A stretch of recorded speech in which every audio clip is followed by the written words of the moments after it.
Hello everyone, welcome back to my series classes. So बिना time waste करे हम start करेंगे हमारा नेक्स्ट पार्ट। हमने आपको पता है पिछले पार्ट में हमने हड़प्पा सभ्यता के धार्मिक स्थल को छोड़ा था पढ़ के। हमने उसकी विशेषताएं डिस्कस करी थी, जिसमें हमने हड़प्पा, मोहनजोदाड़ो, हड़प्पा शहर, वहाँ की मर्द भांड सबके बारे में पढ़ा था। अब हम पढ़ेंगे सिंधु सभ्यता के बारे में, और सिंधु सभ्यता के ही बारे में पढ़ रहे हैं वैसे, लेकिन फिर हम आज स्टार्ट करेंगे आर्यंस के बारे में। ठीक है, तो देखिए स्टार्ट करते हैं। सिंधु सभ्यता के पतन के पश्चात भारत में भौगोलिक धरातल पर एक नवीन संस्कृति का उद्भव हुआ। अब क्या हो रहा है, सिंधु सभ्यता का तो वो हो गया, क्या बोलते हैं, पतन हो गया, ठीक है। लेकिन फिर उसके बाद क्या हुआ, अब एक नई संस्कृति का उद्भव हो रहा है। जो नई संस्कृति है वो कौन सी है, उसके बारे में डिटेल में बात करेंगे। तो देखिए, सिंधु घाटी की नगरीय सभ्यता के विपरीत एक पूर्ण रूपेण ग्रामीण सभ्यता थी। पूर्व ग्रामीण सभ्यता, पूर्व रूपेण ग्रामीण सभ्यता क्यों बोला गया? देखिए, बेसिकली सिंधु घाटी की सभ्यता जो थी उसमें बहुत ही सब कुछ वेल मैनेजमेंट था। नालियाँ एकदम सड़क अपने समकोण पे काटती थी, ऐसी थी, ठीक है। घर आमने सामने थे, वहाँ पे अच्छा ड्रेनेज सिस्टम था, जल निकास प्रणाली बहुत अच्छी थी, ग्रेट बार था वहाँ पे, ठीक है। सो ये सारी चीज़ें थी। लेकिन दूसरी जो अब सभ्यता आ रही है, इस सभ्यता के लोग कृषि के बजाय पशुपालन का व्यवसाय किया करते थे, ठीक है। सो हड़प्पा के लोग तो कृषि करते थे, हड़प और सिंधु सभ्यता के लोग तो, लेकिन ये लोग व्यवसाय करते थे, पशुपालन का व्यवसाय करते थे, ठीक है। और इसके अलावा ये लोग संस्थापक आर्य थे, ठीक है। सभ्यता के संस्थापक आर्य थे, जिन्होंने कई वेदों की रचना की थी, ठीक है। तो देखिए, इन्हें आर्यंस कहा जाता है। आर्य सभ्यता या वैदिक सभ्यता के नाम से जानते हैं। आर्य का विलोम अनार्य होता है, जिसका तद्भव अनाड़ी अर्थात अज्ञानी होता है, ठीक है। सो बेसिकली आर्य का जो विलोम शब्द होता है अनार्य होता है, और आर्यंस का तो मतलब फिर वो होगा ना, ज्ञानी लोग, ठीक है। तो इससे यह ज्ञात होता है, आर्य का शाब्दिक अर्थ है ज्ञानी व सर्वश्रेष्ठ व उत्कृष्ट, ठीक है। आर्य लोग संस्कृत भाषा बोलते थे, ठीक है। सो अगर आपके पास क्वेश्चन आ जाए कि आर्यन लोगों को कौन सी भाषा का ज्ञान था, तो उनको संस्कृत भाषा का ज्ञान था, ठीक है। मैक्स मुलर ने आर्यों को एक भाषाई समूह कहा है, ठीक है। मतलब एक भाषाई समूह कहने का क्या मतलब है, वो सभी संस्कृत बोलते थे। ऐसा नहीं था जैसे आज के टाइम पे कहते हैं कि हर 21 किलोमीटर पे लैंग्वेज बदलती है, पानी का टेस्ट बदलता है, वैसा नहीं था। वो एक भाषाई समूह था, संस्कृत ही बोलते थे वो सारे, ठीक है। मैक्स मुलर के अनुसार आर्यों का भारत में आगमन 1500 ईस्वी पूर्व के आसपास हुआ। उनका मानना है कि ये कहाँ से आए थे, मध्य एशिया से। सो आपके पास कई बार ये क्वेश्चन पूछा जाता है, आर्यंस आए थे, उसमें ऑप्शंस होगा एशिया से, मध्य एशिया से, यूनान से, ऐसे, ठीक है। तो इसका आंसर होगा मध्य एशिया से, सेंट्रल एशिया से, और ईरान के क्षेत्र से भारत आए, ठीक है। यही कारण है कि ईरानी भाषा का प्राचीनतम ग्रंथ अवेस्ता ऋग्वेद से काफ़ी मिलता जुलता है। तो यहाँ पे एक चीज़ आपको जानने को मिली, ईरानी भाषा का प्राचीनतम ग्रंथ कौन सा है, अवेस्ता, और हमारा कौन सा है, ऋग्वेद, ठीक है। सो ये दोनों आपस में बहुत मिलते हैं। फिर बात करें मध्य एशिया के देश में तुर्की में स्थित बोग जकोई नामक स्थल में आर्य का एक अभिलेख प्राप्त हुआ है। क्या प्राप्त हुआ है, एक अभिलेख प्राप्त हुआ है, जिसमें आर्यों के 4 वैदिक देवांतरों जैसे इंद्र, वरुण, मित्र और नासत्य के बारे में लिखा गया है। अब बाल गंगाधर तिलक के अनुसार आर्य उत्तरी ध्रुव प्रदेश से भारत आए, ठीक है। सो बाल गंगाधर तिलक ने आर्यंस के बारे में ये लिखा है कि ये उत्तरी ध्रुव प्रदेश से आए। कहाँ से आए, उत्तरी ध्रुव प्रदेश से भारत आए। जबकि स्वामी दयानंद सरस्वती आर्यों को तिब्बत का मूल निवासी मानते हैं। कहाँ का मानते हैं, तिब्बत का मूल निवासी मानते हैं। और पंडित लक्ष्मीगढ़ शास्त्री का मानना है कि आर्य हिमालय क्षेत्र के निवासी थे, ठीक है। सर विलियम जोन्स आर्यों को यूरोप का निवासी मानते थे। सो बेसिकली आर्यंस थे कहाँ से, तो आर्यंस थे मध्य एशिया से। लेकिन ये काफ़ी लोग थे जिन्होंने अलग अलग जगह बताई कि ये लोग यहाँ से थे, ये लोग यहाँ से थे, ठीक है। फिर भी हम डिटेल में बात कर रहे हैं इनके बारे में, और इनके बारे में कंप्लीट पढ़ेंगे। तो आइए देखिए, देखिए, बात करते हैं आर्यों के प्रारंभिक निवास स्थान के बारे में। तो देखिए, सबसे पहले वे कहाँ पे आए थे? सप्त सिंधु के वहाँ। कहाँ पे? सप्त सिंधु, जिसे कहता है 7 नदियों का क्षेत्र भी कहा जाता है। माना जाता है कि आर्य जब सतलुज और यमुना नदी के क्षेत्र में बसे तो इस क्षेत्र को उन्होंने किसका नाम दिया? ब्रह्मवर्त का नाम रखा। किसका? ब्रह्मवर्त का नाम रखा। धीरे धीरे गंगा यमुना दोआब में फैल गए, तब उन्होंने इस क्षेत्र का नाम ब्रह्म ऋषि दे रख दिया। और पंडित गंगानाथ झा का मानना है कि आर्य ब्रह्म ऋषि देश के मूल निवासी थे। जब आर्यों का विस्तार हिमालय के विंध्याचल तक हो गया तो उन्हें इस क्षेत्र के मध्य देश कहा। ठीक है, जब आर्य संपूर्ण उत्तर भारत में फैल गए तो इस क्षेत्र को उन्होंने आर्यवर्त की संज्ञा दी थी। ठीक है, अब बात करते हैं आर्यकालीन के टाइम पे प्रमुख नदियों की। तो देखिए, वैसे आपको सिंधु सभ्यता में पढ़ चुके हो, वो नदियाँ इसमें भी आएंगी। तो देखिए, सिंधु, झेलम, झेलम को वित्सता भी कहा जाता था, चिनाब, रावी, इनका देखो अलग अलग नाम भी है। चिनाब को अश्किनी कहा जाता था, रावी को पुरुषनी कहा जाता था, व्यास, व्यास को विपासा कहा जाता था, सतलज जिसको सतुद्री कहा जाता है, गोमती जिसको गोमल कहा जाता था, कुरम्ब जिसको कुरुम कहा जाता था, घग्गर जिसको दसदती कहा जाता था, सरस्वती थी। तो एक बार बिना इनके दूसरे नाम के साथ इनको रिवाइज कर लीजिए। तो ये थी सिंधु, झेलम, चिनाब, रावी, व्यास, सतलुज, गोमती, कुरुम और घग्गर। ठीक है, और सरस्वती। तो आर्यों के लिए सरस्वती नदी सबसे पवित्र थी। जैसे हम लोगों के लिए गंगा नदी बहुत पवित्र है, वैसे ही। ठीक है, ऋग्वेद में सरस्वती को नदीतमा कहा गया है। तो अगर पूछा जाए कि सरस्वती नदी के लिए ऋग्वेद में क्या शब्द यूज़ किया गया है, तो वो क्या किया गया है? नदीतमा। क्या यूज़ किया गया है? नदीतमा। ठीक है, इसके प्रवाह क्षेत्र को देव क्षेत्र की संज्ञा दी गई। किसकी? देव क्षेत्र की। मतलब जिस शहर से गुजरती थी उन सभी क्षेत्रों को देव क्षेत्र कहा गया। ठीक है, देवों का क्षेत्र। ऋग्वेद में सिंधु नदी की चर्चा सबसे अधिक बार की गई है। ठीक है, ऋग्वेद में गंगा नदी का उल्लेख 1 बार और यमुना नदी का उल्लेख 3 बार किया गया है। तो देखिए, ऋग्वेद में गंगा नदी का उल्लेख सिर्फ 1 बार हुआ है और यमुना नदी का उल्लेख 3 बार हुआ है। ठीक है, बात करें फिर 10 राज्य युद्ध की। क्या है ये युद्ध और इसकी पूरी कहानी सुनते हैं। तो देखिए, 10 राज्य युद्ध रावी अर्थात पुरुषनी नदी के किनारे पर लड़ा गया था। सो अगर आपके पास क्वेश्चन आ जाए कि 10 राज्य युद्ध किस नदी के किनारे लड़ा गया था, तो रावी ऑप्शन में होगा या फिर पुरुषनी, जिसका दूसरा नाम पुरुषनी है, वो ऑप्शन में होगा। ठीक है, इसे 10 राजाओं का युद्ध भी कहा जाता है, तभी इसका नाम है 10 राज्य युद्ध। ठीक है, फिर इस युद्ध में 10 राजाओं को एक संघ द्वारा भारत के कबीले के मुखिया सुदास के विरुद्ध लड़ा गया था।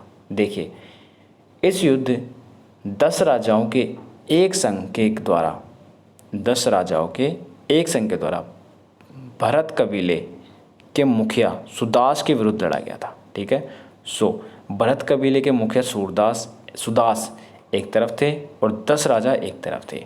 सुदास ने इन 10 युद्ध में 10 राजाओं को इस संघ को हरा दिया। तो देखिए, सुदास अकेले ने इन 10 राजाओं को इस संघ में हरा दिया। कालांतर में इस राजाओं के इस संघ तथा भरत कबीले के आसपास में संयोजन हो गया और इन्होंने जुड़कर कुरु कबीला बना लिया। मतलब इन सबको हराकर फिर उन्होंने जितने लोग बसे उसके आसपास उन सब ने मिलाकर इसको कुरु कबीला बना लिया। ठीक है, फिर वे गंगा यमुना दोआब की ओर बढ़ गए, जिससे यह क्षेत्र कुरुक्षेत्र कहलाया। ठीक है, तो कुरुक्षेत्र एरिया आपको पता ही है, जहाँ पे युद्ध होते रहते हैं बार बार। तो हरियाणा में बोला जाता है कुरुक्षेत्र। ठीक है, गंगा और यमुना समझ गए, हरियाणा वाला कुरुक्षेत्र। तो 10 राजाओं के संघ के पुरोहित के विश्वामित्र तथा भरत कबीले के मुख्य पुरोहित विशिष्ट थे। ठीक है, 10 राजाओं संघ के पुरोहित के विश्वामित्र तथा भरत कबीले के मुख्य पुरोहित विशिष्ट थे। ठीक है, इन 10 राजाओं में 5 राजा आर्य तथा 5 अनार्य थे। 5 आर्य राजाओं के कबीले पुरु, यदु, त्रुवस, ध्रुव एवं अणु तथा 5 अनार्य राजाओं के कबीले में अकीन, पखत, भलानस, विषाणी और शिवी थे। ठीक है। इसी के साथ अगर हम आर्यंस की राजनीतिक व्यवस्था की बात करें तो देखिए, ऋग्वेद, यजुर्वेद, सामवेद को सम्मिलित रूप से वेद त्रय कहा जाता है। तो ऋग्वेद, यजुर्वेद और सामवेद को तीनों को एक साथ कहेंगे तो क्या कहा जाता है? वेद त्रयी। क्या कहा जाता है? वेद त्रयी। ऐसा माना जाता है कि वेदों की रचना ईश्वर के द्वारा की गई है, इसलिए इन्हें अपौरुषेय भी कहा जाता है। क्या कहा जाता है? अपौरुषेय भी कहा जाता है। किलस्ट वेदों को समझ में आने योग्य बनाने हेतु वेदांगों का विकास किया गया। ठीक है, जिसमें शिक्षा, व्याकरण, छंद, निरुक्त, कल्प व ज्योतिष को शामिल किया जाता है। वेदांगों के अध्ययन के बिना वेदों को समझना मुश्किल है। वेदांगों का अध्ययन करने के बाद वेदों को समझना आसान हो गया। इस प्रकार ब्राह्मण साहित्य अस्तित्व में आया और ब्राह्मण साहित्यों को वेदों का सरल भाषा में अनुवाद भी कहा जा सकता है। ठीक है, फिर बात करते हैं ऐत्रेय तथा कौशितकी। क्या है ऐत्रेय तथा कौशितकी ऋग्वेद के ब्राह्मण? तो देखिए, पंचविश, छंदोगे, षणविश तथा जैमिनीय सामदेव के ब्राह्मण, तैत्रेय तथा शतपथ यजुर्वेद के ब्राह्मण, गोपथ अर्थवेद का ब्राह्मण है। देखिए, कन्फ्यूज़न हो गया होगा आपको थोड़ा सा। देखिए, बेसिकली इसमें इतना है, ऋग्वेद के ब्राह्मण ऐत्रेय और कौशिकी थे। ठीक है, फिर देखिए, ऋग्वेद के ब्राह्मण यहाँ पे थे पंचविश और छंदोगे, फिर जैमिनीय सामदेव के ब्राह्मण थे तैत्रेय तथा शतपथ, और यजुर्वेद के ब्राह्मण है गोपथ तथा अर्थवेद का ब्राह्मण है। ठीक है, जब वेदों को समझना जाने लगा तब यह सवाल उठा कि आखिर ज्ञान का महत्व क्या है। जब वेदों को समझने जाने लगा तो ये सवाल हो, और ज्ञान क्यों प्राप्त किया जाए।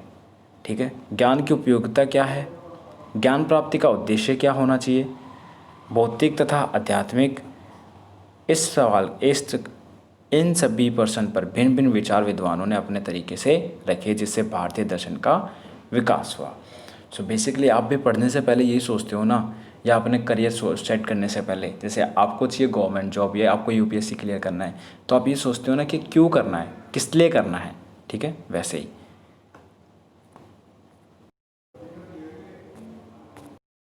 फिर उसके साथ ही भारतीय दर्शन के कुल 9 संप्रदाय विकसित हुए। कितने संप्रदाय? 9 संप्रदाय, जिनमें से 6 संप्रदाय ऐसे थे जिनका मानना था कि ज्ञान प्राप्ति का मुख्य उद्देश्य आध्यात्मिक अर्थात आत्मा, प्रकृति एवं ईश्वर के मध्य संबंध रखने को समझने के लिए क्षमता विकसित करना होता है। तो देखिए, कितनी बड़ी बात कही है। मतलब उनका देखिए, 6 संप्रदाय ऐसे थे जिनका मानना था, टोटल 9 हुए जिनमें से 6 का मानना था क्या, जो हम ज्ञान लेते हैं उसका उद्देश्य क्या है, आध्यात्मिक मतलब अर्थात आत्मा, स्वयं, प्रकृति एवं ईश्वर के मध्य संबंध को समझने के लिए क्षमता विकसित करना होता है। मतलब ईश्वर का और प्रकृति का, ईश्वर का और इंसान का, ईश्वर का और समाज का क्या संबंध है, उस चीज़ को समझने के लिए। ठीक है, इन 6 दर्शनों के षड दर्शन के नाम से जाना जाता है। इन 6 दर्शनों को एक साथ बोले तो इनको बोला जाता है षड दर्शन। ठीक है, इनमें संख्या दर्शन यानी कपिल मुनि, योग दर्शन। देखिए, बेसिकली बहुत इंपॉर्टेंट चीज़ बता रहा हूँ मैं आपको अभी, तो देखिए कितनी इंपॉर्टेंट चीज़ है। एक मिनट रुकिए। देखिए, इसमें संख्या दर्शन जिसमें कपिल मुनि, योग दर्शन जिसमें पतंजलि, न्याय दर्शन जिसमें गौतम और वैश्विक दर्शन जिसमें उल्का कणाद, पूर्व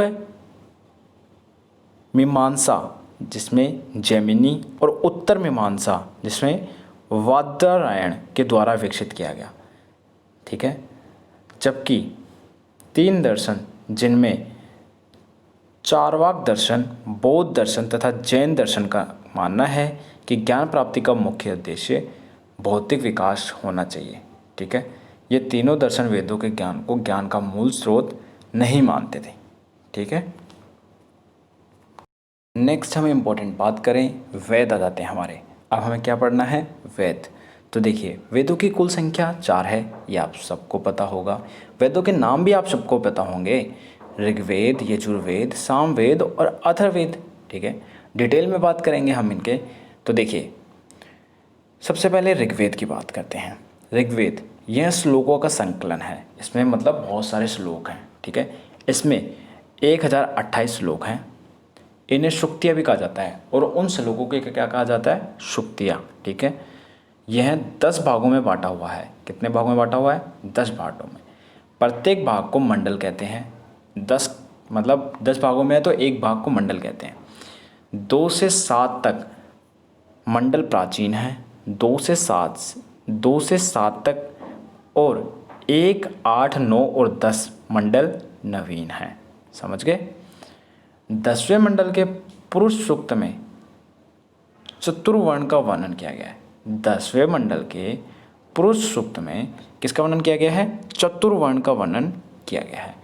ऋग्वेद का पाठ करने वाले विद्वान को होता या होत्री कहा जाता है। जो ऋग्वेद का पाठ करता है, जैसे आज के टाइम पे लोग हनुमान चालीसा पढ़ते हैं, लक्ष्मी चालीसा पढ़ते हैं, गणेश चालीसा पढ़ते हैं, पूजा करते हैं, वैसे ही उस टाइम ऋग्वेद का पाठ करने वाले विद्वानों को होता या होत्री कहा जाता है।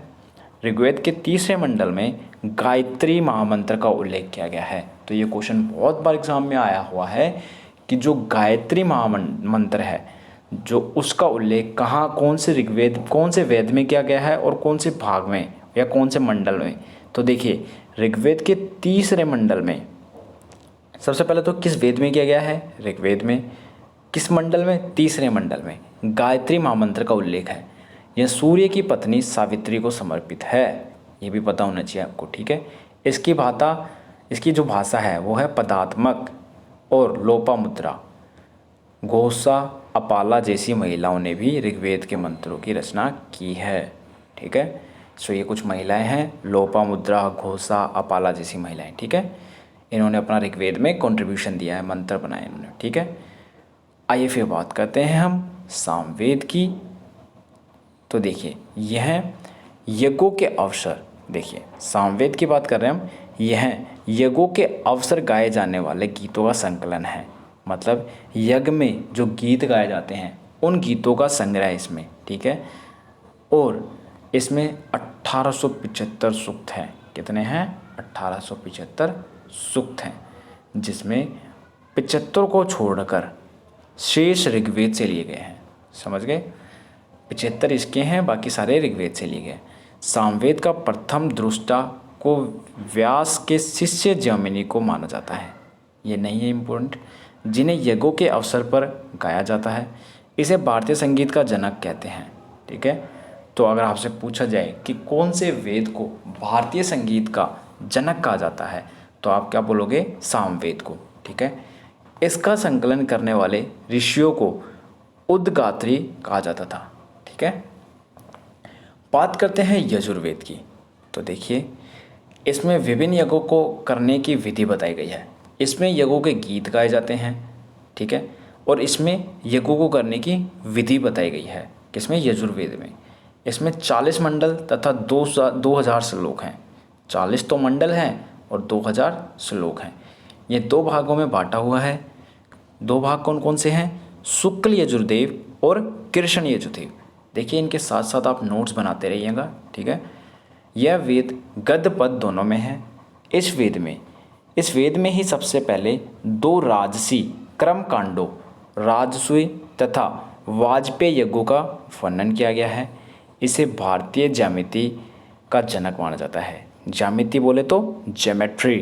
ठीक है, इसके पाठन के करने के वाले को अध्वर्य कहा जाता है। क्या कहा जाता है? अध्वर्य कहा जाता है। समझ गए? फिर लास्ट हम बात करते हैं अथर्ववेद की। तो इसकी रचना अथर्वा नामक ऋषि ने की थी। जिस ऋषि ने इसकी रचना की थी उनका नाम था अथर्वा नामक ऋषि। इसकी दो शाखाएं शौनक तथा विप्लाद है। इसकी दो शाखाएं हैं, कौन कौन सी? शौनक तथा विप्लाद। इसे ब्रह्मवेद तथा महिवेद भी कहा जाता है। तो आपसे पूछा जाए कि ब्रह्मवेद या महिवेद कौन से वेद को कहा जाता है, तो अथर्ववेद को। इसमें वास्तुशास्त्र का बहुमूल्य ज्ञान उपलब्ध है, ठीक है। इसका सर्वाधिक उल्लेखनीय खंड आयु विज्ञान है। इसमें 20 मंडल तथा 731। इसके बाद आती है स्मृति। तो स्मृति क्या है? आचार संहिता जो समाज में मनुष्य के व्यवहारों का नियमन करती है। कुल 6 स्मृतियाँ प्रसिद्ध हैं। सबसे अधिक स्मृतियों की रचना गुप्त काल में की गई, इसलिए गुप्त काल को स्मृति काल भी कहा जाता है। देखिए, मनुस्मृति, इनको डिटेल में जानना इतना इम्पोर्टेंट नहीं है, बट फिर भी एक बार आप रीडिंग कर लीजिएगा, मैं इसको नहीं समझा रहा हूँ। याज्ञवल्क्य स्मृति, फिर आती है नारद स्मृति, फिर आते हैं पुराण। तो पुराणों की कुल संख्या 18 है, जिसके अंदर ब्राह्मण पुराण, पद्म पुराण, विष्णु पुराण, भगवत पुराण, ब्राह्मण पुराण, नारद पुराण, ये सारे पुराण आते हैं, ठीक है। मत्स्य पुराण सबसे प्राचीन पुराण है। अगर आपसे पूछा जाए सबसे प्राचीन, सबसे पुराना पुराण कौन सा है, तो मत्स्य पुराण। इसके बाद हम इसको यहीं रोकते हैं और नेक्स्ट वीडियो में हम पढ़ेंगे उपनिषद के बारे में, ठीक है। So thank you so much for watching this video. Have a nice day.